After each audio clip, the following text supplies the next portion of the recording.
Hello friends, I'm Dr. Mahesh Kalra, Director, Center for Numismatic Information and Studies, CEN-Numis Mumbai. Today we'll be talking on the subject of numismatics, where I'll be covering the topic of Tamil coinages of the Sangam period and the post-Sangam period. We'll be covering these topics in great detail with images of a lot of coins, and we'll also be trying to look at the concept of change in this coinage at later periods. So to begin with, we'll be looking at the origin of Tamil coinage in the ancient period and how it progressed as the periods went by. As we all know, the Sangam period was a period of the first consciousness of the Tamils as a historical people. In this period, we see a lot of innovation in terms of literature, in terms of language, where there's a lot of poetry, grammar evolving. So this is the first historic period that the Tamils actually came to power as a people, and this is the coinage that we are going to look at very shortly. So as we all know, the ancient sources of history divide the region south of Vindhyas into two parts. First is Dakshinapat or Dakkan as it is known, which is also called as the Dakshinabades of the periplus of Erythraean Sea. And then there is the Dravida Desham or the Tamil Kam, based on cultural and language differences at a much earlier stage. The history of Tamil Kam can be reconstructed on the basis of supposed mythological collections of sages of various ideological leanings, Tamil poets and saints who collected at three mythical gatherings. Two of these are today believed to be mythological because they are said to have taken below the sea, and the third one is said to be an actual historical one which took place in the city of Madurai under the patronage of the Pandyan rulers. The period of Sangam age is today set between 300 BC and 300 CE, that of the Common Era, according to leading experts of Tamil history. These dates have been set after considering numerous leads given in various epigraphs, literary sources, both Tamil and Indian. Also, Greek and Roman sources have been considered, like the Indica of Megasthenes, Ptolemy's geography, and the unknown author of Periplus of Erythraean Sea. Apart from this, also a number of coins have been found in archaeological context, which give us this date of 300 BC, which we begin with. The best source is, of course, the inscription of Kalinga ruler Kharavela, who's dated to about 2nd century BCE, and he speaks of fighting a 113-year-old coalition of Tamil rulers. So this brings the date of 300 BCE to a very correct date. According to Sangam literature, Tamil Desh at this period was ruled by three crowned kings of Chera, Chola, and Pandyan dynasties, supported by a number of chieftains of local origin. In the Sangam age, Tamil Desham, the Pandyans were initially based at a place called Korkoi, the Korkoi of the Greek origin, as it is termed in Greek sources, and then they shifted their base to Madurai, ruling both the western and eastern tips of the peninsula. The Cheras ruled the southwestern part of the Indian peninsula, corresponding to roughly to today's Kerala, and they have been referred to as Karura Regia, Seribothai by Ptolemy. Cholas ruled from Uravayur, and this was the region which was termed as Chola Mandalam, what is today called as the Coromandel coast, over the eastern coast of the Pennar and the Velar river. So this is the geography that we are speaking of, and accordingly coins found in these areas have been termed a certain definition.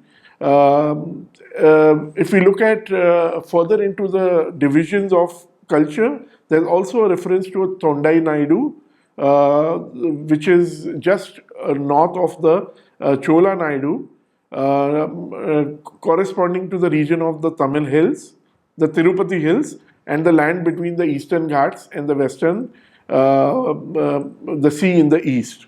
Now we'll be looking at the early coinage of the Sangam period. As I have already hinted at, Much of this information has come from archaeology, finding of coins in various regions that I've referred to. A lot of excavations in Karur and various other places have thrown up coins which have been then studied over the last 150 years. The initial Sangam age, many people believe, didn't produce many coins. This was simply because the vast number of Mauryan coins which were flowing into this region that led to no coinage actually being initiated initially.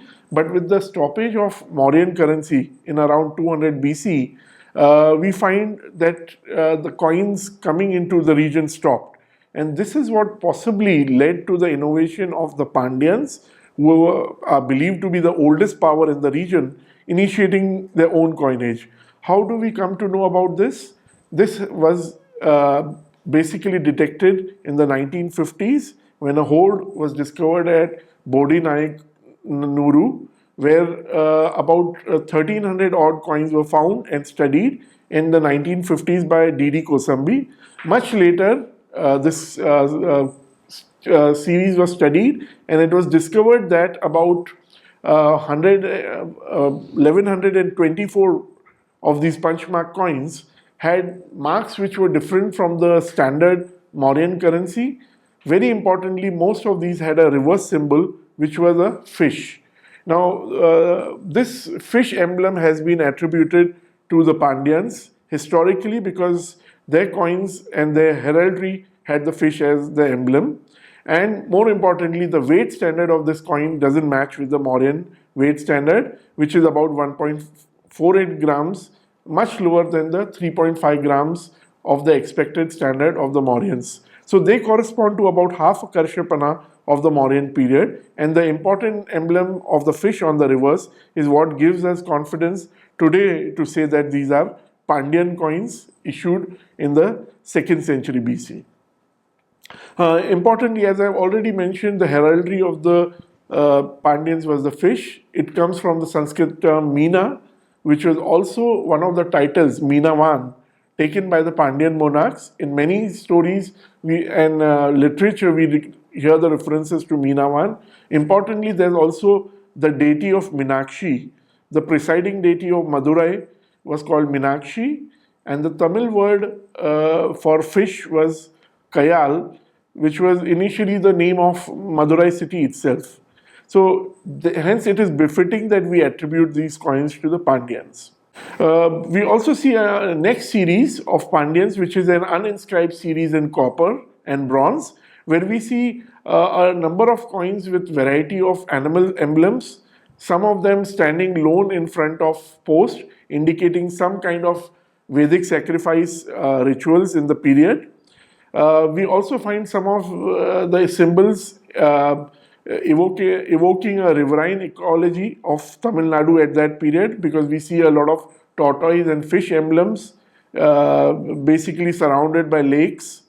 But in all these coins, the main identifying emblem is the stylized fish on the reverse of these coins. A particularly early coin, which is attributed to around 200 BC by a noted scholar of Pandyan Tamil coins, R. Krishnamurti, is a coin which has an emblem on the reverse, that is the fish emblem, but it has a peculiar legend, Tamil Brahmi legend, Peru Valuthi, with a horse-like figure and a reverse stylized fish emblem. This, according to Mr. Krishnamurti, is paleographically similar to the Bhatti Prolu inscription, especially where it concerns the letter V. And Tamil Brahmi epigraph, also found near Mangulam, has supposedly similar paleography. So this early coin is attributed again to the Pandyas. There's another later series, which is again said with confidence, basically where the obverse emblems are played with around. There is elephant, there are many other animals, sometimes there's a bull on the obverse, but in all these coins there's a reverse stylized fish emblem, which is basically helps us attribute it to the later Pandyas of the Sangam age. Now we come to the concept of the Chera coinage. Again, the Cheras who ruled the modern the Kerala region issued coins which were much similar to the Pandyan coinage. That is the early coinage in copper, especially when it comes to the fabric of the coin and its weight. These were again uninscribed in the similar fashion, but they have a symbol on the reverse which is bow and arrow. So some of these coins, as you see, the reverse emblem is very prominent. It's a bow and arrow, and on the obverse you'll see similar emblems to the Pandyans. That is the elephant, along with a number of other animals. You also see a kind of coin which is much similar to the later Pandyan coin, which is having multiple emblems above the elephant. And next series that we see is a inscribed series. This is known as the Makkakotai series, where a number of titles were taken by the Chera rulers like Makkakotai, Kuttubotan Kottai, Koi Iram Porai in Tamil Brahmi have been inscribed on the obverse of the coin, along with a portrait of the ruler. So this again coins are linked to the Cheras with the titles which were taken by the Cheras of that period. Along with that, their resemblance to Roman coinage gives us some confidence that this was issued possibly in the first 3 centuries after Christ, because that was the period when Indo-Roman trade flourished and Roman coins flowed into Kerala at that period. Now we come to the Chola early coinage, and basically here we again come across uninscribed coins which have a similarity to the coinages of the Pandyans and the Cheras. On the obverse, many times we see an elephant symbol along with other emblems, but on the reverse we see a lion. Now this is one of the earlier leads where the Cholas always took the image of the lion on the crest or other emblems. So this is again, this series has been attributed by noted experts to the Sangam age Cholas. As I already mentioned, that these 3 sets of rulers were also supported many times by regional chieftains. One of the sources that we get is a reference to a chief of an area called Malai Naidu or Malanaidu. This again was believed to have been a very, very hilly region and ruled by the chiefs called as Malayan chiefs. The Malayan chief coins again have a very peculiar imagery. On the obverse, you see elephants and sometimes with legends saying Malayaman. On the reverse, you see almost a map, like looking symbolic map on the reverse, which shows a flowing river dotted by various riverine symbols. This gives you the idea that this was issued in a very hilly area. And going by the other indications of the Malayan chiefs, they ruled over a very, very flourishing riverine region. So this emblem thus is attributed to the Malayan chiefs in the later Sangam period. Post-Sangam period, if we look at coinages, it's called what we would call as a numismatic dark age, because at this period, the Sangam rulers were brought to an end, and a foreign power known as the Kalabhras or the Kalapalars disposed all the 3 sets of rulers and confined them to, they were basically thrown out of power. One ruler of this dynasty who appears to be a historical ruler is Achyutya Vikanta, who also takes the title Kalabhra Kula, according to a Buddhist source. According to Dr. P.L. Gupta, there is a coin of this ruler which has parts of this legend, Achi Vikata and Kalabhra, and they have a lot of emblems on the obverse. It could be elephant, bull, tiger, and one particular coin which is mentioned is a figure of a Jaina Tirthankar. National Museum has a coin which exactly matches this set of emblems, that is especially the Jain Tirthankar. This period was basically dominated by Jain religion, so possibly that is why it has been blanked out by later sources as a period of moral decay. And numismatically, we definitely see a dark age because there are no coins which we find prominently in this period. The basic resurgence of Tamil power happened in the 6th century under the Pallavas, and the Pallavas emerged under Simha Vishnu around 550 CE, and after that they just grew to dominate the entire landscape of Tamil, Chera, and southern Andhra region. They began issuing coinage in lead initially and slowly shifted to bronze and copper later. The most important feature of this coinage, which is uninscribed again, is a bull, which is used as the mascot by the Pallavas not only on the seals but also on many prominent architectural remains like the Mahabalipuram temple, which was built by the Pallavas. So we see a lot of coins with these emblems, which help us again decide that the issue was by the Pallavas. Later Pallava coinages also have Tamil Grantha legends. Some of these again have been attributed to the Pallava king Mahendravarman, according to matching them with epigraphic sources.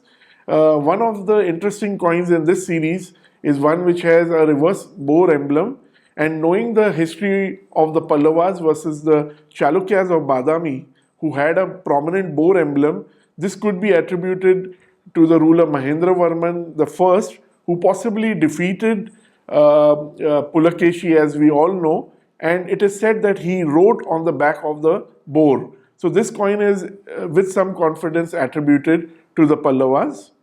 Also, as I mentioned, some of these coins have the same bull emblem on the obverse with small Grantha legends. Now we'll be looking at the Imperial Chola coinage. The Imperial Cholas rose under Vijayalaya, who basically came and defeated the Pallavas in the 9th century. The important aspect of this period is that it led to the consolidation of the Cholas as a power over the resident two other powers, that was the Pandyas and the Cheras, and this is many times shown on the coinage of the Imperial Cholas, who took great confidence showing certain images on the coins as well as the seals, that is showing the tiger at the center, and it is flanked by the bow, which is basically indicating the Cheras, and the fish, which is evocative of the Pandyas. So this was one imagery that we see on Imperial Chola coins, which is very important. The first coinage of this type which came up was in the period of Uttam Chola. Uttam Chola again issued initial coins in the Tamil Grantha script, and later he switched to Nagari script. Now this is believed by many that the initial coinage may have been the historical Uttam Chola, but it might have been a later ruler who again said that he's taking the title Uttama Chola and writes it in Nagari, which was a later innovation of the Imperial Cholas. These images of the tiger flanked by fish and bow then became a sign of Imperial Cholas, as we'll see in the later coinages of Kulatunga. So this is a coin which is showing the copper kasu, but these coins also occur in gold and silver. The gold and silver coins are referred to as Madai, which was the term of the Tamils for gold coin in this period. As I already mentioned, Rajendra Chola was again a ruler who took the title Uttama Chola, and this has been attributed by Bidulf, one of the prominent numismatic historians, to Rajendra Chola.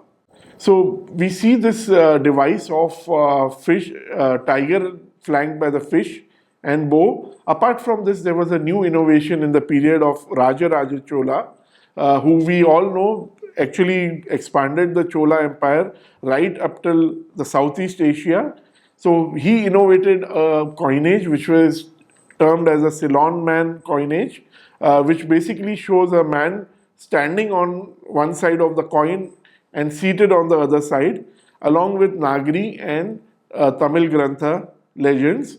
This coin has been termed as Ceylon man type by earlier numismatists, notably Walter Elliot, who worked on Tamil coinage in the 19th century, basically because these coins were issued not only by the Cholas, but also by the Pandyans and the rulers, local rulers of Ceylon, that is Sri Lanka. So this becomes then an emblematic coin of the region, which was then exported even abroad by the Cholas. Simply, it became the standard of the period as a coin. Very interestingly, a lot of these coins in copper were found in every district of Tamil Nadu in the 20th century in large numbers, so much so that each of these coins is available in the numismatic trade for as little as 30 rupees. So this tells us that these coins are very issued in a very profuse number, succeeding and being continued in the region even 10 centuries later. One of the interesting aspects of the imperial Chola coinage is sometimes the coins have obverse and the reverse, which is the same emblem, same quality, which is not seen in any coinages world over. So this was basically innovated by Rajendra Chola, who basically issued coins with the tiger and the fish and the bow, both on the obverse and reverse. In case of Rajendra Chola, he took many other titles which are inscribed on his coins. One of the notable titles is Gangai Konda Chola, which basically indicates the Chola who conquered Ganga. As we all know, Ganga could be the mythical Ganga or it could be a reference to some region of Karnataka. As we know, one of the regions of Karnataka is known as Gangai. So this could be again a reference to a conquest in the south of India, which has been indicated on the coins. Rajendra Chola was succeeded by three sons who in succession ruled for the next 50 years, and they basically issued the same kind of coins, that is the Ceylon man type of coin. One notable difference we'll be looking at later is the coins of grandsons of Rajendra Chola, but now we'll be looking at the weight concepts in Tamil Nadu. With the coming of gold coins in Tamil lands, it is important to understand that South India has evolved its own numismatic weight terms and standards according to their own indigenous seeds. One of these very important mentioned seeds in various epigraphs is the Kalanju seed. Kalanju is nothing but the Molaka bean, also known as Caesalpinia bonduse, which were a heavy seed as compared to many other seeds, but it was said to be the standard for the gold coins because many of the coins are measured or mentioned in the weight terms of Kalanju. The other seed was Manjadi, which is again about 1/10 of the Kalanju, but that is also mentioned in the various epigraphs. We also come across a number of names in the epigraphs like Pon or Hoon, but also Achu, Madda, Madai, basically referring to the same coin, that is the Ceylon man type. And this is what is important, that these names have survived in various epigraphs, giving us with some confidence that we can say that this is a Tamil Madai.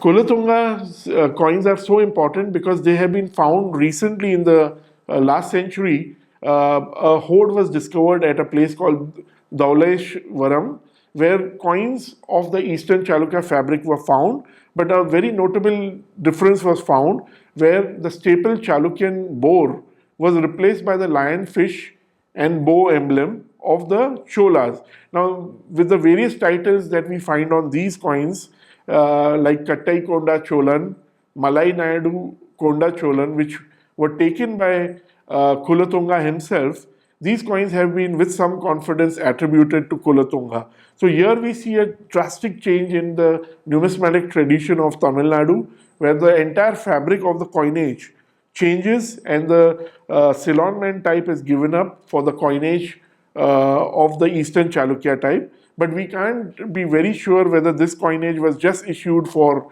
a certain local circulation in Vengi or was it for the larger empire of the Cholas. With this, we come to the end of the Chola Empire, which basically was replaced by the Pandyans as the imperial power. The Pandyas basically rose in the post-Kalabra phase.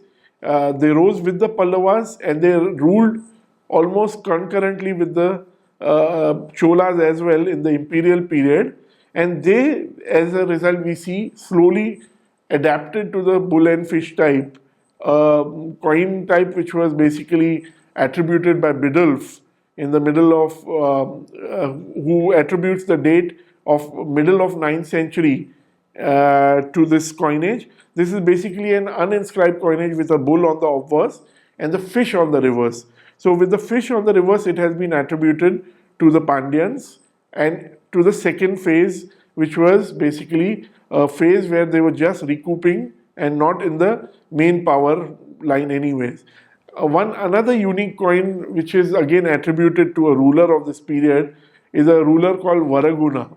A solitary coin, gold coin, has been found and is currently at the National Museum, which has two fishes on the obverse and the reverse emblem which says Shri Varaguna, and this has been with some confidence been attributed to Varaguna II, who ruled between 862 and 880 of the Common Era.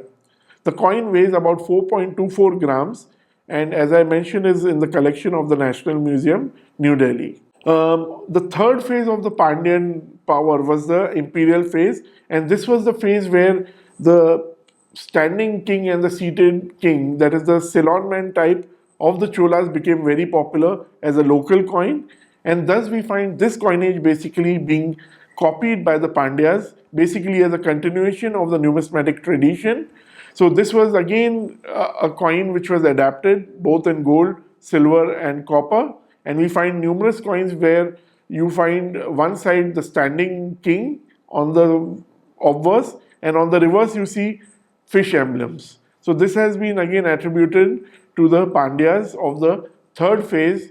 Basically, the names on the coins are very confusing, and most of the Pandyan rulers, as we know of this phase, have a name which alternates between Veera Pandya and Sundara Pandya. As a result, it becomes very difficult to attribute a lot of coins in this period.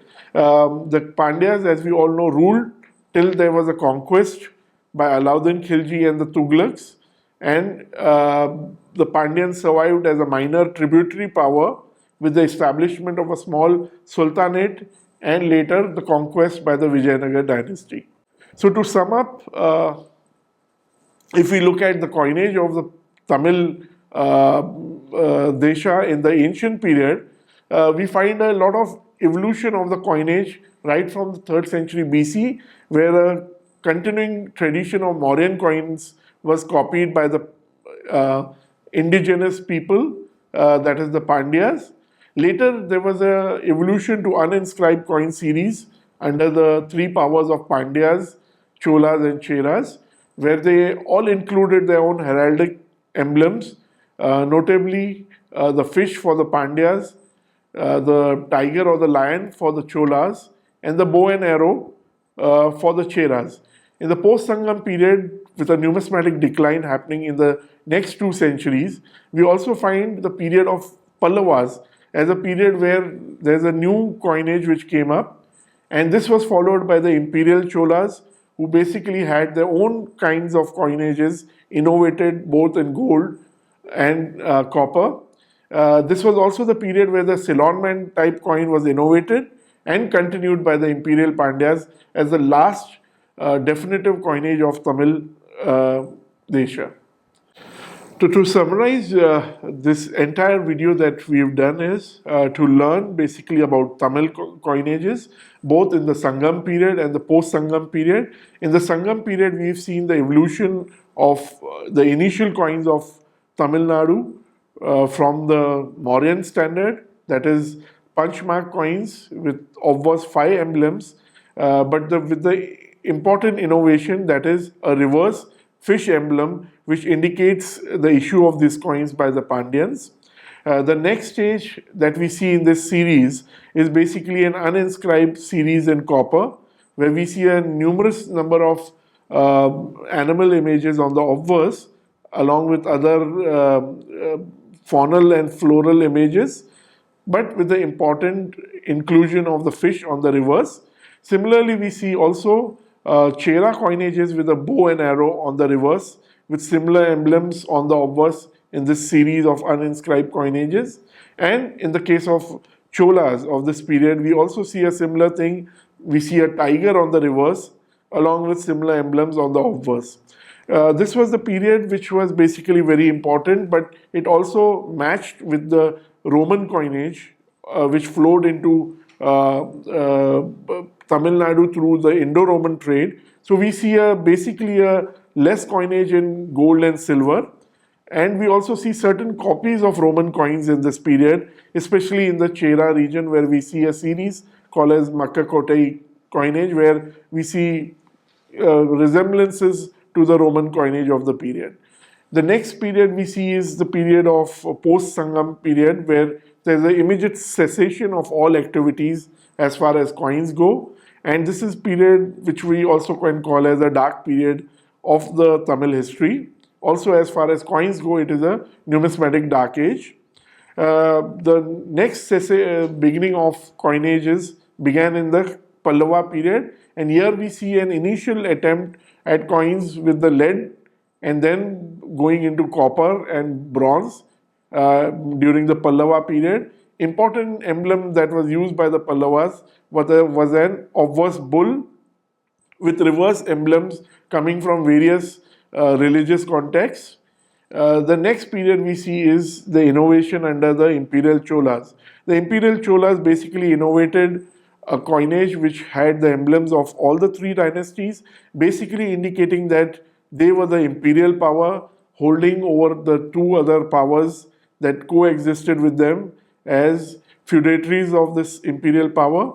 Also, there was an innovation of a very important coinage called as the Ceylon man type, which was basically copied and recopied by various dynasties, not only in Tamil Nadu but also in Sri Lanka.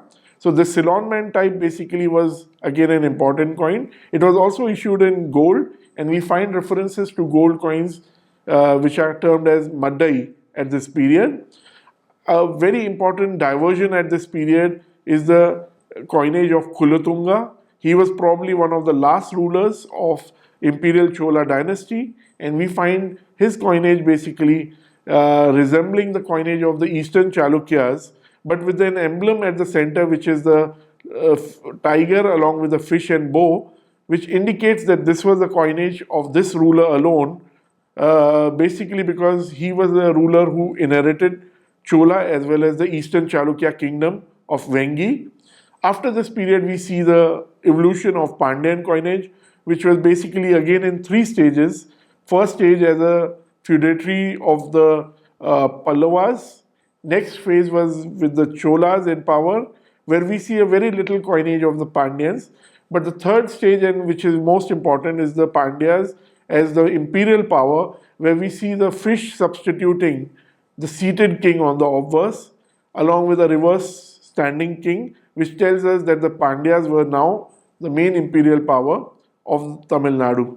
With this period, all coinages of Tamil Nadu almost came to a stop because the Pandyas were finally defeated in the 13th century by Malik Kafur, who basically defeated the last Pandyan ruler of the imperial Pandyas. And after this, there was the intrusion of Vijayanagar, which basically let the Pandyas survive as a very minor power in the region.